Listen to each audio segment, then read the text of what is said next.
제가 어렸을 적에 어른들이 그렇게 꿈을 물어봐요. 저만 물어봤겠습니까? 그때는 너 뭐 될래? 너 꿈이 뭐냐 물어보잖아요. 그때 당시만 해도 꿈이라는 게 목표 지향적이기 때문에 무엇이 될 것인가죠. 너 뭐 될래? 또 막 꿈을 크게 가져가야 된다고 하니까 대부분이 과학자, 대통령이 반에 10명이나 있어요. 얼마나 많은지.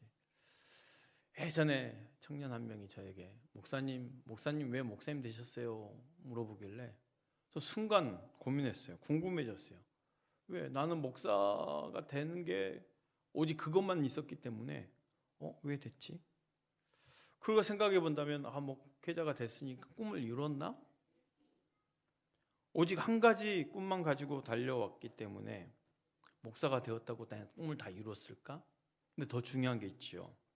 하나님이 나를 목회자로 세우시고 또 우리 서원교회 담임 목사로 세우셨다면 나의 자리에서 나는 무엇을 하며 살아야 되는가? 이게 더 중요한 것 아니겠습니까? 하나님께 세우신 분명한 목적이 있기 때문이죠. 요셉의 생애를 본다면 그래 목표 지향적으로 요셉의 성공 어느 시점을 볼 것인가 할 때 애굽의 총리가 된 순간이라고 자칫 생각할 수 있어요. 단순히 총리가 되게 하는 것이 목적이라면 하나님 그렇게 험난한 인생을 만들었을까? 요셉이 17세 나이에 애굽 보디발 장군의 집으로 노예로 팔려왔어요. 애굽 왕 바로 앞에 설 때가 30살입니다. 그리고 곧바로 애굽의 총리가 되죠. 야, 요셉이가 성공했네. 요셉을 애굽의 총리 만드시려고 하나님께서 이렇게 역사하셨구나.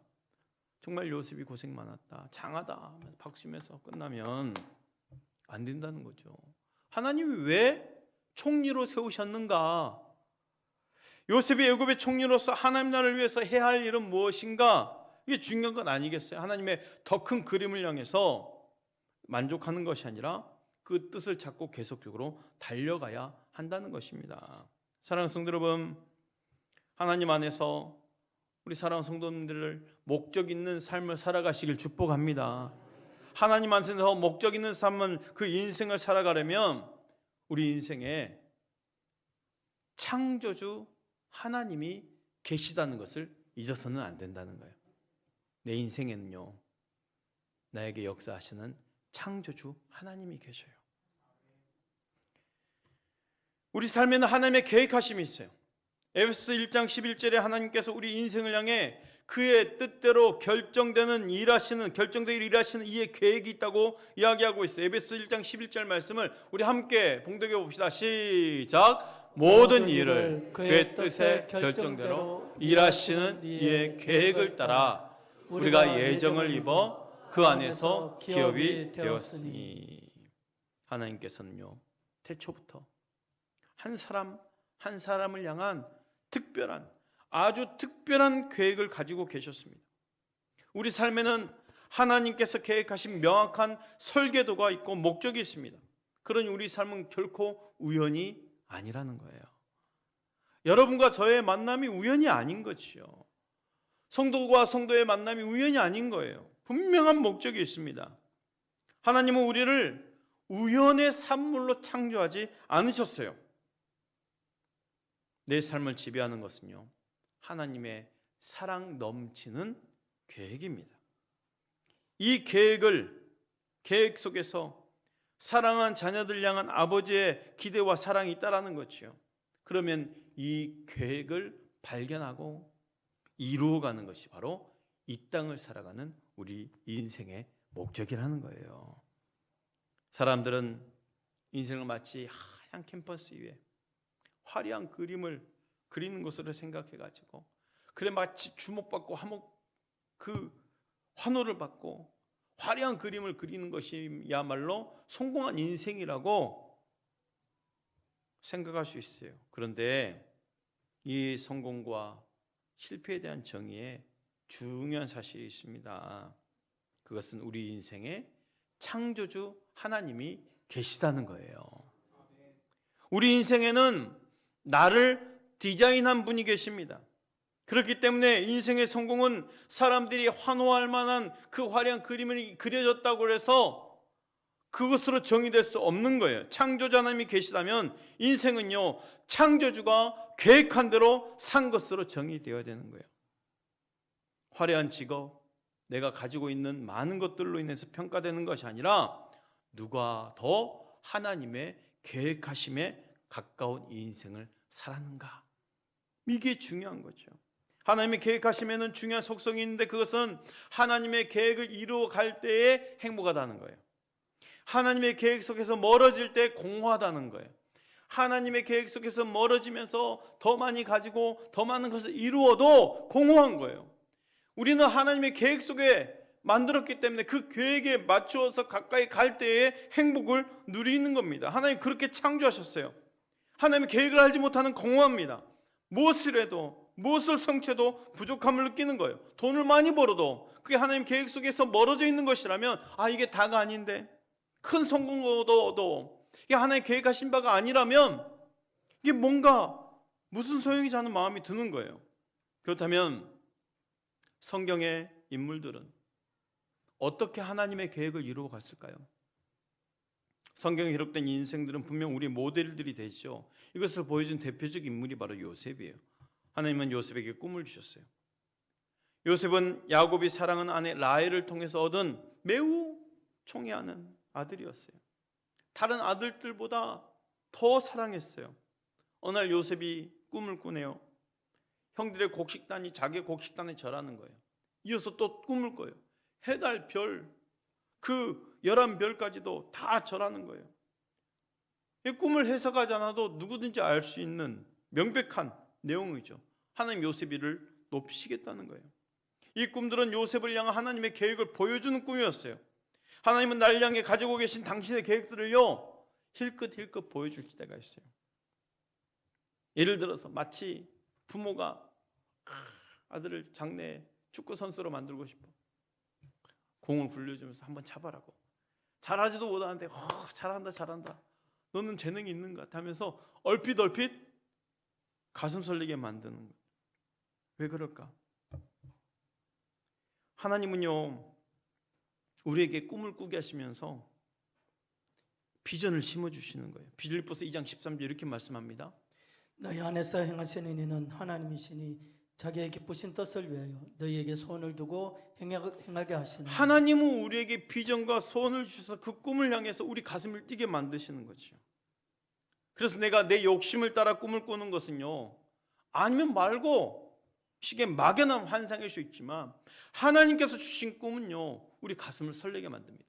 뜨겁게 만듭니다. 왜요? 내 안에 하나님께서 소원을 두고 행하게 하셨기 때문입니다. 그래서 하나님의 주신 그 꿈에 가까우면요, 내 가슴이 막 뛰는 거예요.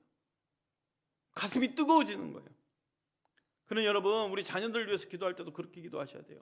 우리 자녀들이 하나님이 계획하신 그 일들을 이루어 나갈 수 있도록, 그 계획에 가까이 갈 수 있도록, 그래서 가슴 설레는 일들을 해야 되지 않겠습니까? 오늘 나의 가슴을 뛰게 하는 하나님 주신 꿈이 여러분 안에도 살아있기를 축복합니다. 그렇다면 그 가슴을 뛰게 했던 요셉의 꿈, 그는 어떻게 하나님의 계획을 이루어 갔을까요? 요셉 안에 담겨져 있는 본능적인 것이 있는데 바로 총리본능이에요. 총리본능.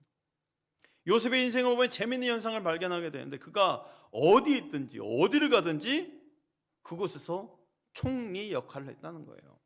그 인생 자체가 총리입니다. 어딜 가나 주인의 정권을 위임받아 전체를 다스리는 사람. 그는 아버지 야곱의 집에 있을 때도 총리 역할이었어요. 아버지의 가장 큰 사랑을 받으면서 아버지의 일을 대신해 해내는 심부름꾼, 충실한 심부름꾼. 창세기 37장 14절 말씀이 이렇습니다.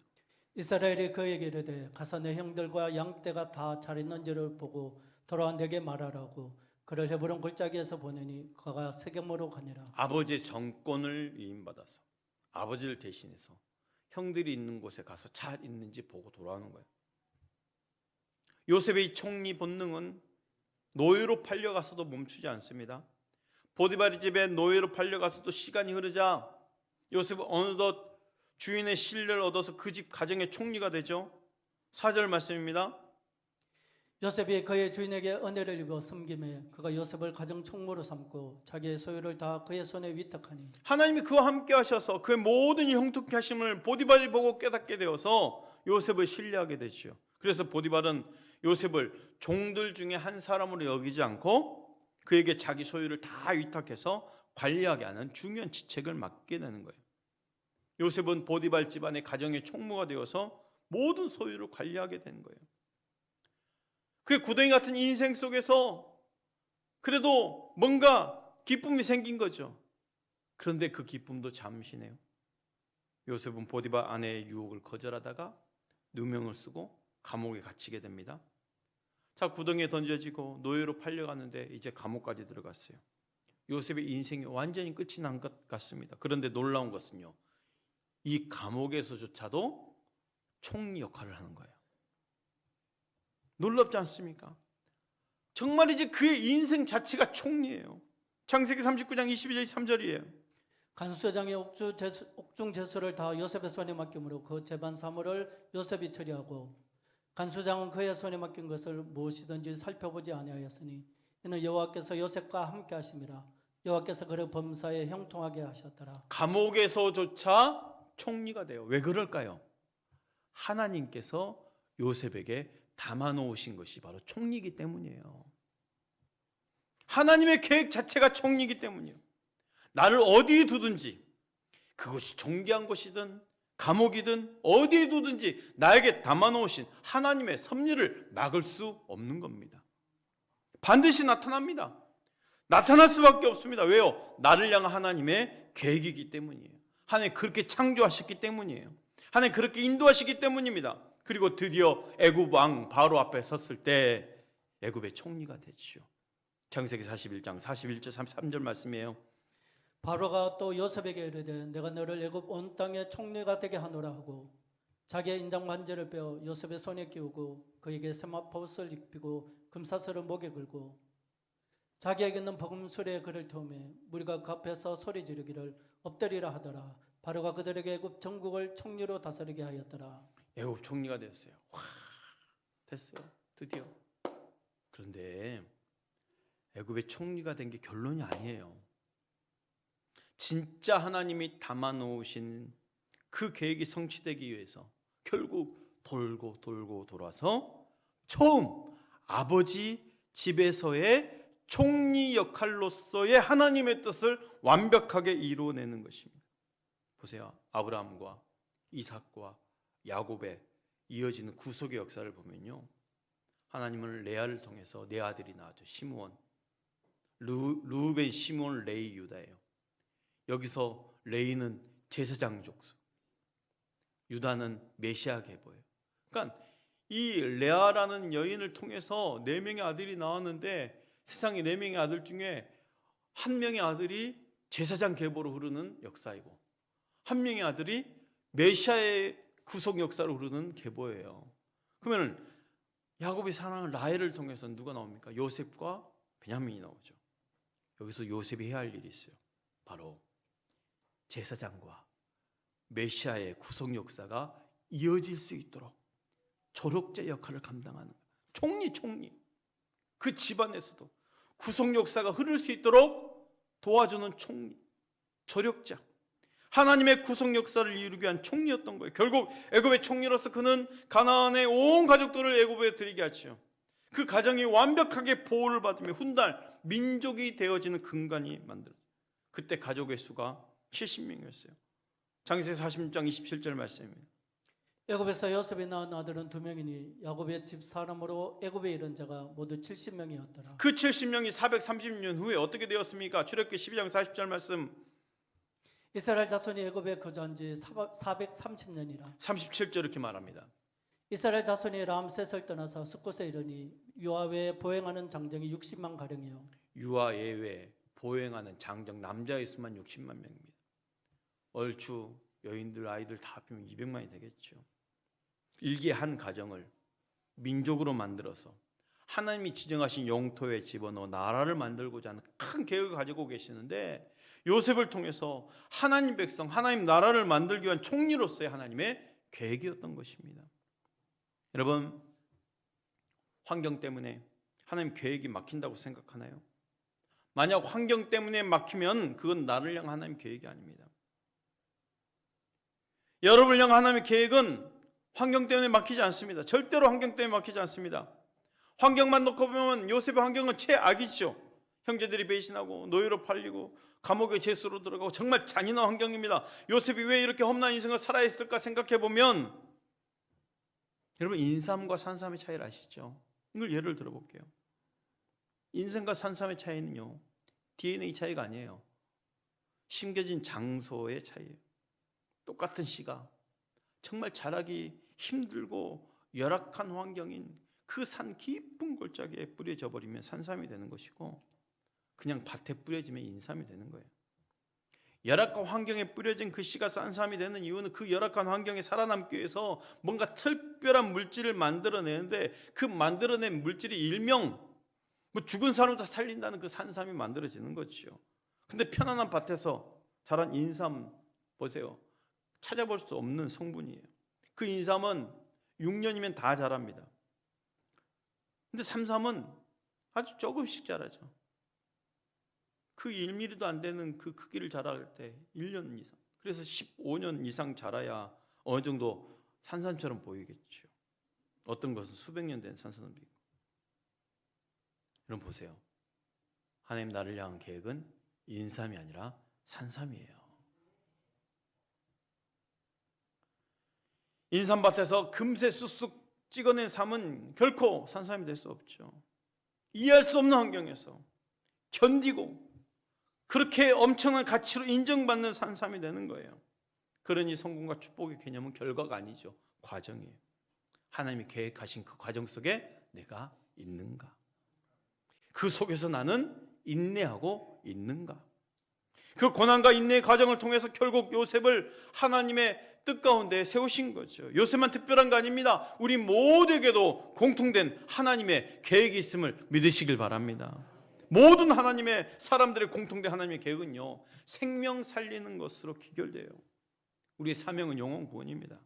그 일을 위해서 우리를 보낸 거예요. 예수 믿는 모든 자에게 주신 지상 명령이에요. 그러면 너희 가서 모든 민족으로 제자를 삼아 아버지 아들과 성령의 이름으로 세례를 베풀고, 우리 모두에게도 공통된 하나님의 계획은요, 생명 살리는 것입니다. 그리고 생명 살리는 것과 함께 구원의 역사를 이루어내는 거예요.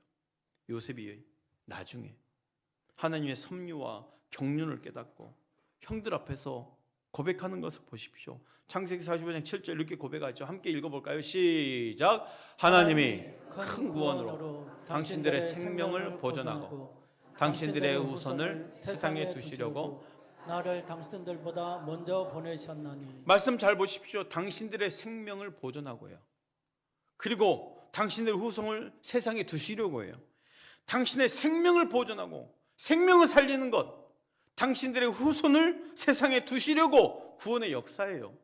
요셉이 직접 고백해 버리잖아요. 우리 모두가 가져야 할 사명을 요셉이 지금 말해주고 있어요. 생명 살리는 것, 구원의 역사에 동참하는 것, 이건 모든 그리스도인들의 사명입니다. 그러므로 요셉을 향한 실질적인 하나님의 계획은요, 총리가 되는 게 아니죠. 총리가 되는 것은 끝이 아니에요. 그 자리에서 해야 할 일이 바로 하나님의 계획이었어요. 요셉이 있는 곳마다 그 주인들이 요셉을 총리로 세우는 것은 하나님 그를 축복하신 것을 보았기 때문이잖아요. 요셉의 그 애굽의 보디발 장군 집에서 보디발은 요셉에게서 하나님의 함께 하심으로 인한 형통을 보았어요. 뿐만 아니라 간수장이도 요셉에게서 하나님의 함께 하심으로 인한 형통을 보았어요. 더 나아가 애굽의 바로 왕이 요셉에게서 하나님의 영의 감동으로 말미암아 명철과 지혜를 보았어요. 그런데 보세요, 정말이지 요셉이 총리로 있는 곳마다 그곳이 축복이 임하는 거예요. 그 집안이 축복이 임하는 거예요. 그 나라가 축복을 임하는 거예요. 생명 살리는 사명이었잖아요. 애굽 나라의 안에서 애굽을 살리는 것뿐만 아니라 주변 나라의 그 7년 대환란 가운데, 그 7년 그 흉년 가운데 다른 나라 사람들의 생명까지도 살려내는 거예요. 사명이죠. 왜 그렇게 하나님이 그가 하는 걸 축복받았을까? 하나님 그를 총애했기 때문에, 사랑했기, 너무나도 사랑했기 때문에 특별한 사랑을 받은 거예요. 총애. 우리 인생에 정말 필요한 것이 바로 하나님의 특별한 사랑이에요. 이 사랑만 있으면 우리는 어딜 가든지 형통입니다. 하나님의 특별한 사랑 받으시길 축복합니다. 요셉은 하나님의 총애로 가는 곳마다 복의 근원이 되었어요. 사람들이 요셉 때문에 복을 받았어요. 요셉 때문에 그 주인의 사업이 번창했고, 요셉 때문에 감옥이 평안했고, 요셉 때문에 애굽이 강성해졌고, 그리스도인들 바로 이런 사람들이에요.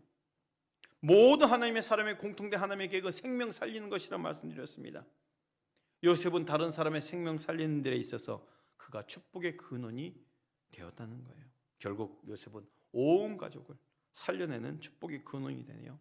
사랑하는 성도 여러분, 무엇이 되고자 함이 아니라 무엇을 하고자 함이 될 수 있길 축복합니다. 여러분의 지금의 인생이 하나님의 계획하심 속에 있기를 축복합니다. 그 계획하심 속에 있다면 가는 곳마다 있는 곳마다 우리는 누구를 만나야 될까요? 창조주 하나님을 만나는 거예요. 요셉은 가는 곳마다 있는 곳마다 총리 역할을 했잖아요. 그 주인의 일에 충성하고 무엇이든지 탁월하게 일을 해냈어요. 그런데 요셉이 진짜 대면하는 사람은 그 주인을 넘어서 있는 하나님이죠. 인간 주인이 아니죠. 그의 진짜 주인은 보디발이 아니라 하나님이셨어요. 그의 진짜 주인은 애굽의 바로가 아니라 하나님이셨어요. 요셉의 인생 속에 하나님이 담아놓으신 꿈과 계획하심을 보았다면 나에게도 담아놓으신 하나님의 꿈과 계획하심이 있음을 믿으시길 바랍니다. 우리는 나를 나의 애굽으로, 나의 감옥으로 보낸 분이 누군지를 알아야 돼요. 하나님께서 여러분의 인생을 이끌고 있다고 믿으신다면 그 창조주 하나님의 계획하심 속에서 하나님의 위대한 일들을 이뤄낼 수 있기를 축복합니다. 나 또한 생명 살리는 일에 온전히 쓰임받기를 바랍니다.